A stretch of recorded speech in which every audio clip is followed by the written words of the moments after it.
ஊர்ல அப்பாவும் மகனும் ஒரு கழுதைய ஓட்டிக்கிட்டு மெதுவா சந்தைக்கு போயிட்டு இருக்காங்க. இத பார்த்த ஒருத்தன், ஐயா கழுதை சும்மா தானே வருது, யாராச்சும் ஒருத்தன் அது மேல ஏறி உக்காந்துக்கிட்டு போக வேண்டியதுதானே அப்படின்னு ஒரு போடு போட்டான். அத கேட்ட அப்பா, ஆமால நீ சொல்றதும் சரிதான்னு சொல்லிட்டு பையனை தூக்கி கழுதை மேல உட்கார வைக்கிறாரு. கொஞ்ச தூரம் போனதும் எதிரே வந்த இன்னொருத்தன், ஏண்டா தம்பி, வயசான காலத்துல உன் அப்பாவை இப்படி நடக்க விட்டுட்டு நீ என்னடான்னா சொகுசா கழுத மேல ஏறி வர்றியே, இது உனக்கே நியாயமா இருக்கான்னு கேக்குறாங்க.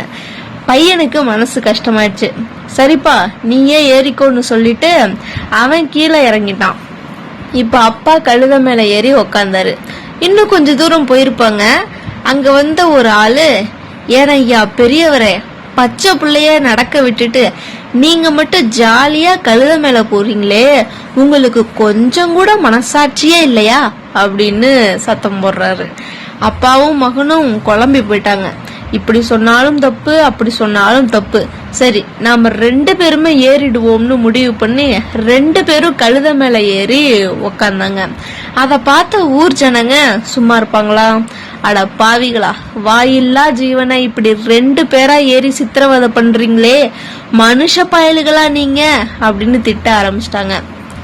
ஐயோ பாவம்னு நினைச்ச அப்பாவும் மகனும் சரி கழுத மேல ஏறவே வேணாம்னு கீழே இறங்கினாங்க. ஆனா ஏனோ தெரியல, மத்தவங்க எதுவும் சொல்லக்கூடாதுன்னு நினைச்சுக்கிட்டு ஒரு கட்டையில கழுதைய கட்டி 2 பேருமா அதை தோல்ல தூக்கிக்கிட்டு நடக்க ஆரம்பிக்கிறாங்க. இத பார்த்த ஊரே சிரிக்குது.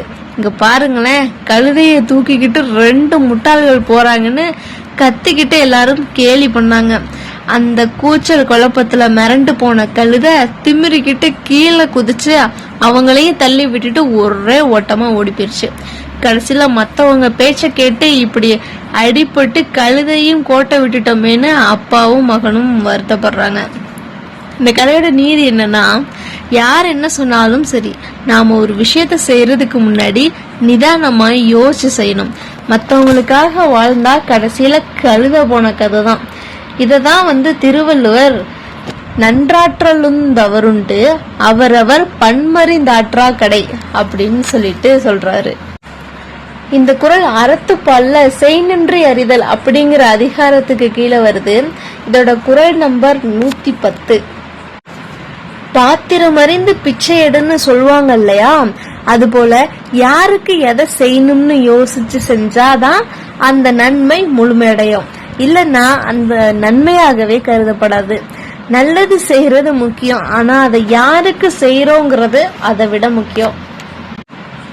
இந்த கதையில அப்பாவும் மகனும் மத்தவங்க பேசுறத எல்லாம் கேட்டுக்கிட்டு யாரு சொல்றது சரி யாரு சொல்றது தப்புன்னு அவங்க குணத்தை ஆராயாம எல்லாத்துக்கும் தலையாட்டினாங்க பாத்தீங்களா? அங்கதான் இந்த குறள் கச்சிதமா பொருந்தது. சந்தைக்கு போற வழியில அவங்க 4 விதமான மனுஷங்களை சந்திக்கிறாங்க. ஒருத்தன் இரக்கத்துல சொல்றான், ஒருத்தன் மரியாதையில சொல்றான், இன்னொருத்த விலங்கு மேல இருக்கிற பரிதாபத்துல சொல்றான். ஆனா இவங்க அந்த சூழலுக்கு எது சரின்னு அந்த மனுஷங்களோட பேச்ச ஆராயாம எல்லாரையும் திருப்திப்படுத்த நினைச்சாங்க. கடைசியில அந்த அப்பாவும் மகனும் செஞ்சது என்ன? யாருமே நம்மள திட்டக்கூடாது அப்படிங்கிற ஒரு நல்ல எண்ணத்துல யாருக்கும் துன்பம் தரக்கூடாதுன்னு நினைச்சு கழுதைய தூக்கி தோல்ல வச்சாங்க. ஆனா விளைவு என்ன? கழுதைய தூக்கிட்டு போனது ஒரு முட்டாள்தனமான காரியம். அவங்க நல்லது செய்ய நினைச்சது அவங்களுக்கே காயமாகவும் நகைப்புக்குரிய விஷயமாகவும் முடிஞ்சிருச்சு.